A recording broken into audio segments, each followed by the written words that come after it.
Good morning, good afternoon, good evening, wherever you are, and thank you for stopping by yet again. I'm going to start off here with an update on the canal, which is a subject of great interest to many people. There have been announcements made. The authority is going to maintain this, do its best to maintain this lowered level of activity right straight through into 2024. And the reason being is that it's becoming more and more clear that this is exactly what it is. It's an El Nino that is worse than the last El Nino, which was worse than the El Nino prior to that. And they're coming a little bit faster than they have in the past, and they're stronger. And it's getting more and more serious, and we have got to really deal with it. And of course, we know that. So a lot of activity, as I mentioned in the last video, is underway now with all sorts of people in town working with them that they've brought on to serve as they deal with a number of projects. And we'll talk about those a little bit in a moment briefly. But for the moment, what we have to be, our concern is, can they meet their estimated amount that they were going to contribute to the government at the end of September. Now, the end of September is the end of the fiscal year, it's called, not the calendar year, but the fiscal year. And at that point, the Panama Canal Authority presents to the government a portion of its money, of the money it has earned, as a contribution to the government's budget. And they try to make that as much as they can. Remember, they are an agency of the government, and so they are definitely operated by and completely controlled by the Panamanian government.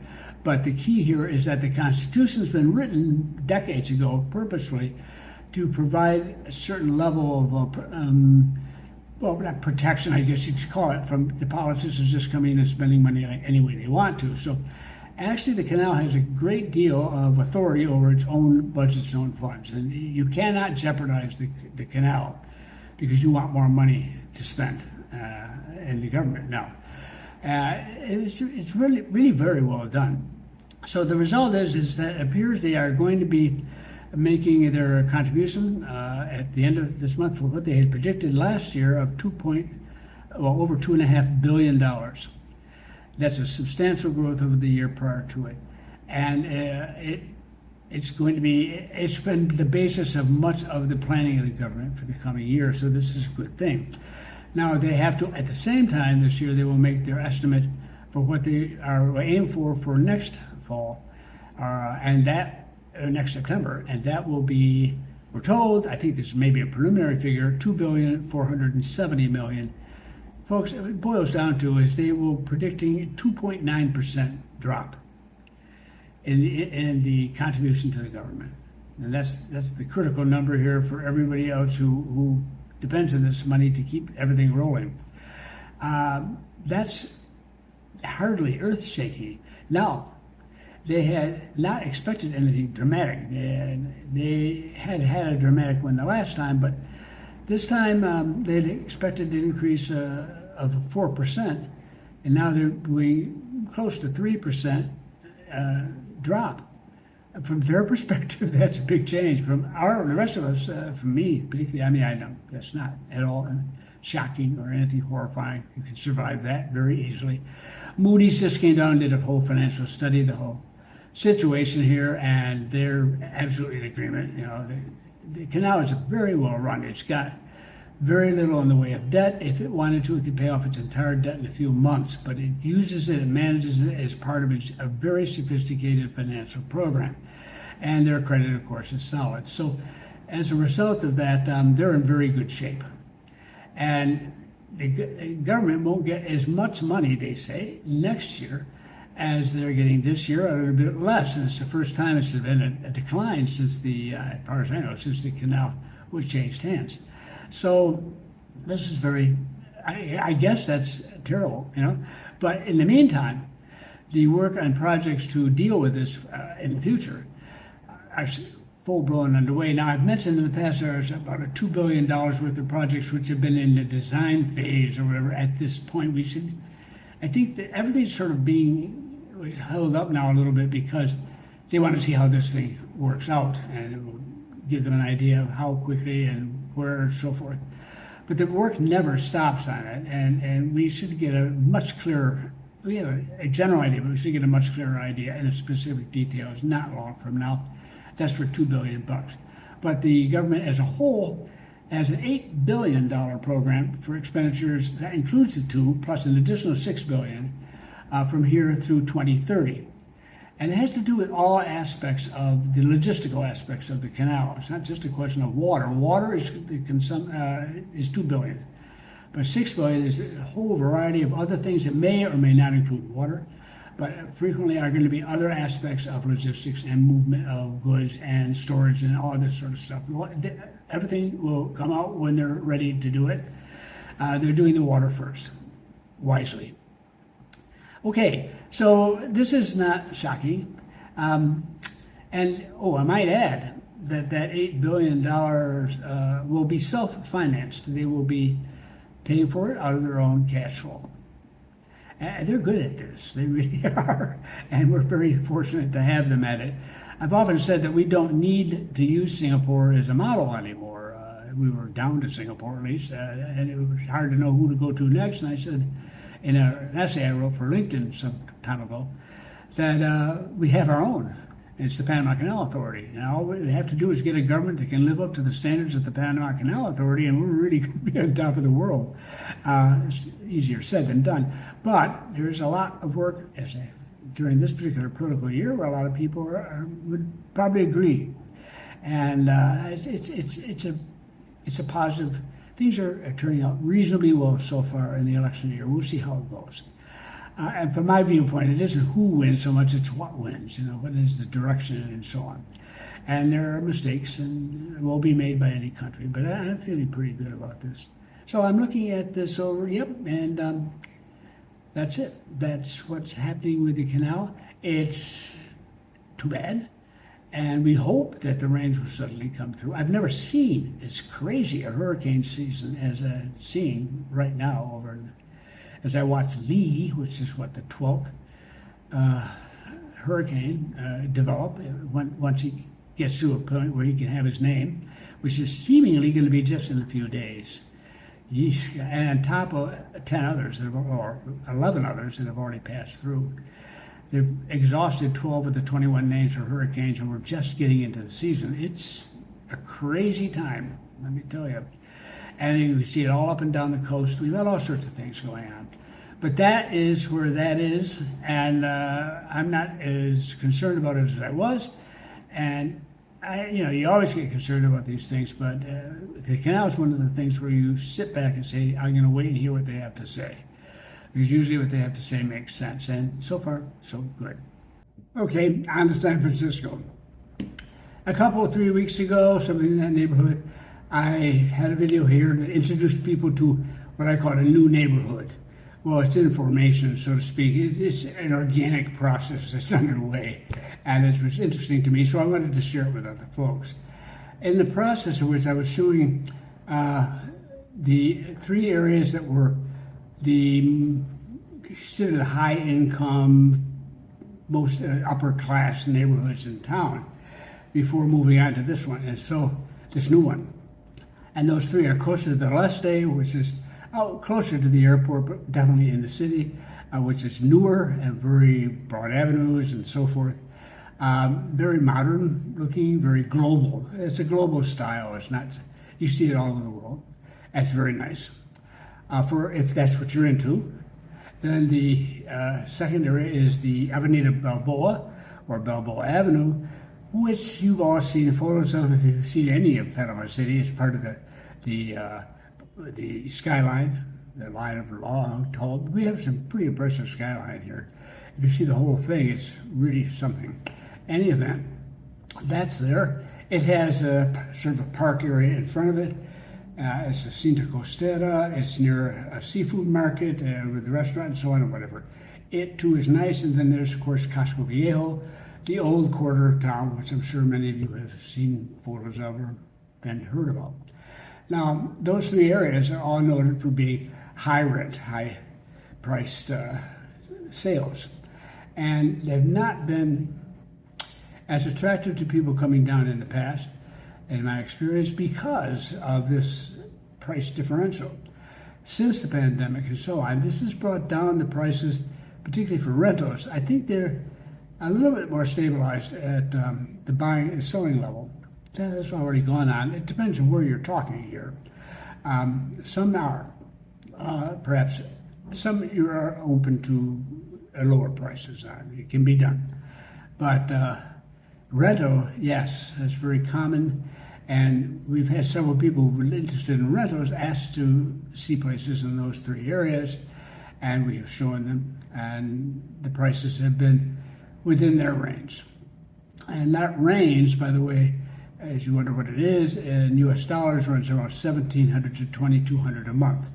Now that's going to be well outside of other people's budgets, but it's not anywhere near as expensive as some of them were just 5 years ago. So here we are.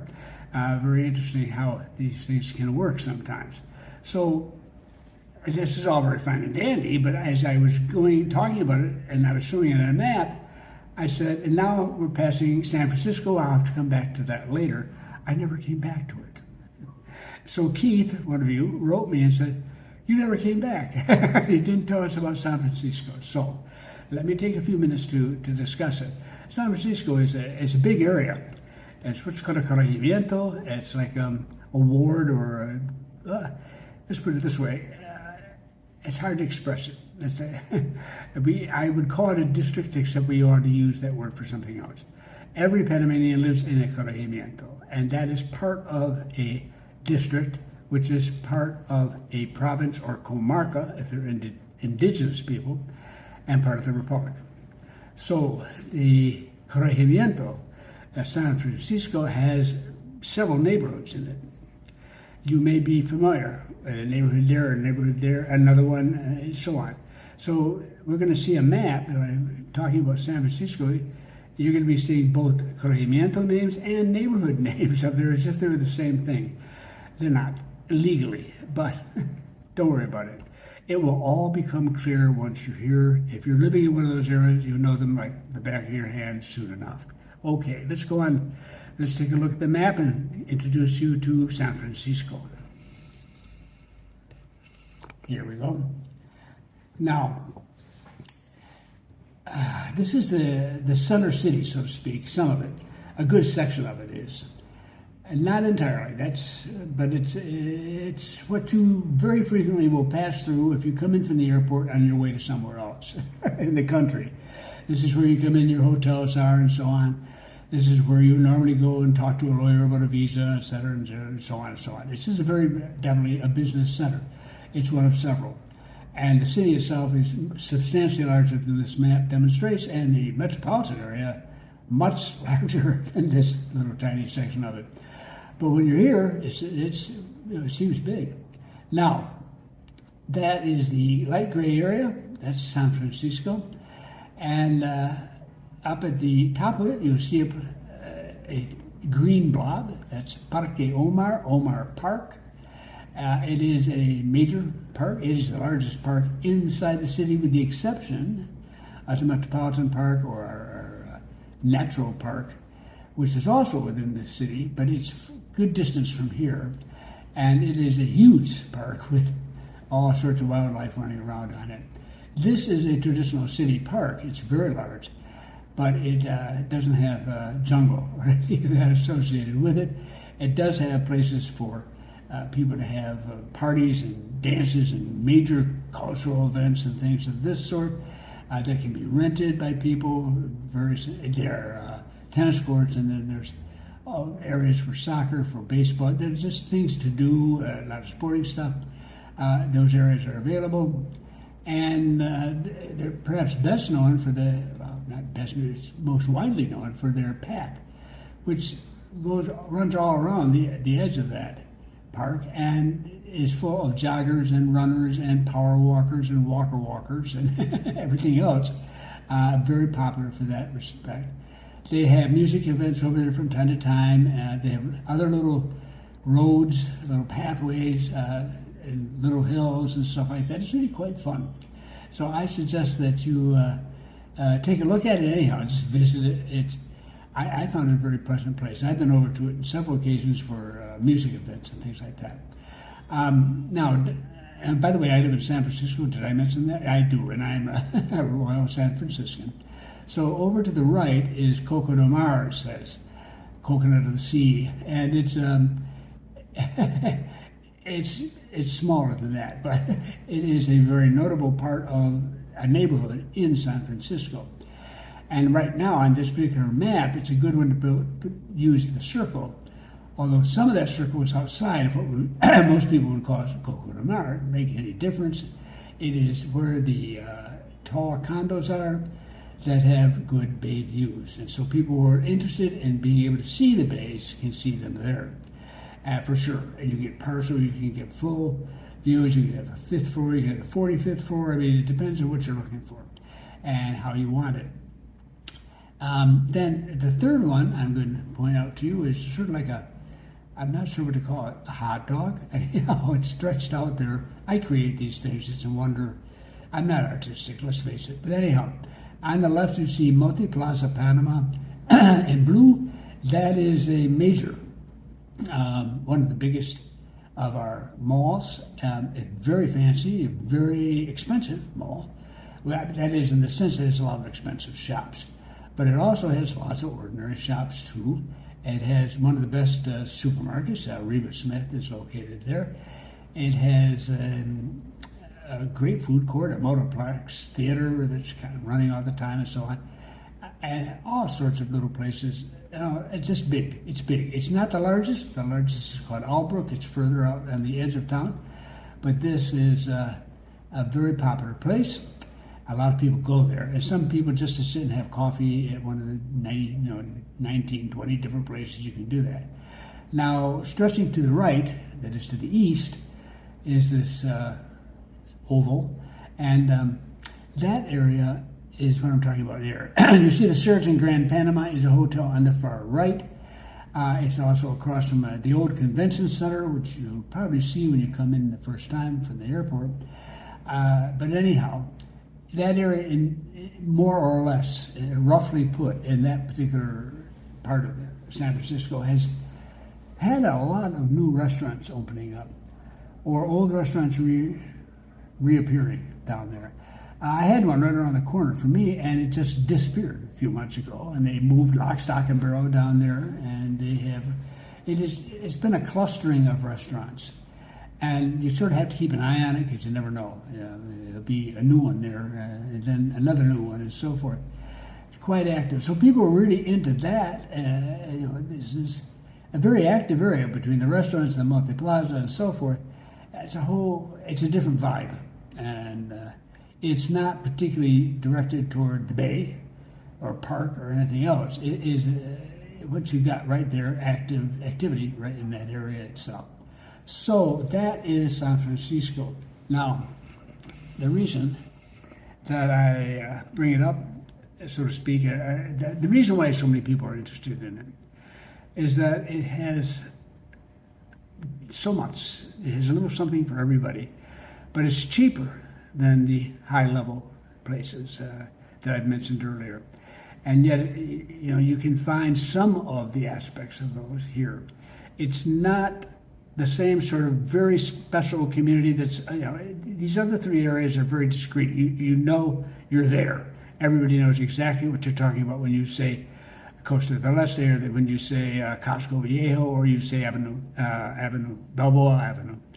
But when you say San Francisco, it can be several different places, and they need to know more information. So it's partially that. And it's cheaper. And it's cheaper because it isn't as pleasant or nice or whatever. This is terrible things to say to anybody who lives in San Francisco, but they know what I mean. It's not the broad avenues of the Costa del Este, or for that matter, in front of Balboa Avenue, or the quaint city streets of hundreds of years ago over in Casco Viejo. It's an urban area, and it's very much like urban areas in global cities all over the world. So you can pay as much. You can pay extremely high rates anywhere you go. You'll find someplace expensive to buy or to rent in Panama City. But I'd say on the whole, And there's a wide range here, so I'm just giving you a sliver of it. It's traditionally at least $500 to $1,200 more a month for rental, for example, in one of those three specialized areas, those upper class areas, than in San Francisco. The prices have gone down for rentals, particularly, in those three areas. Purchases can be worked on, but they're a different ball game. It's a different ball game, believe me. But in the rentals, yes, they've been actually very tempting to me. On a couple of occasions, I heard, "Oh, really? That? Wow!" But I'm cheap, and so I'm going to do it right here in San Francisco. So you know, if you find, when I say $500 to $1,200, it might be $900 more than something you're looking at in San Francisco, and you're hoping it's $5. It's not. It's $9, but you don't know until you ask. And so Maurice will know. He's constantly in touch with people there. We've done so much there. Most of our renters have asked to be in one of those three areas, and one of our buyers has asked, and we've dealt that. That's exactly what we've done. Went out and found them places, and it's worked out very well. So, but San Francisco is less expensive, and it provides different things. And I often tell people, for God's sakes, go over to Parque Omar and just look around, just get out and like Uber or cab or whatever, and just walk around and take a look. It's a big place, but you can see it and understand how a center of activity it is and what kind of activity. It's a whole different vibe. And each of these areas has its own vibration, so to speak, its own feeling. And they're all worthy of being looked at seriously. If you are intent on the other three, which is fine, or any other neighborhood anywhere else, we're perfectly happy to work with it. But San Francisco is one that's frequently mentioned to people. There's a big inventory of properties here. That's why the prices are more reasonable these days. But that's it. Well, that sums it up, and it also sort of an abrupt change here. My apologies, but I had some difficulty with this video, so I've had to take it apart and put it back together again in order to get the darn thing done so that I can get it sent out tomorrow morning, and you folks will finally get it. If it's 2 days late, whatever. But and I also wanted to apologize for being weird sounding and saying San Francisco and San Francisco all the time. When I'm here and I'm talking to Panamanian, I'll say Francisco, and I just gotten so used to it, I just do it. But I probably should shift back to the English pronunciation when I'm doing videos. Whatever the case may be, thank you for your patience. Thank you for stopping by, and I look forward to thanking you again for visiting at some point in the near future, soon.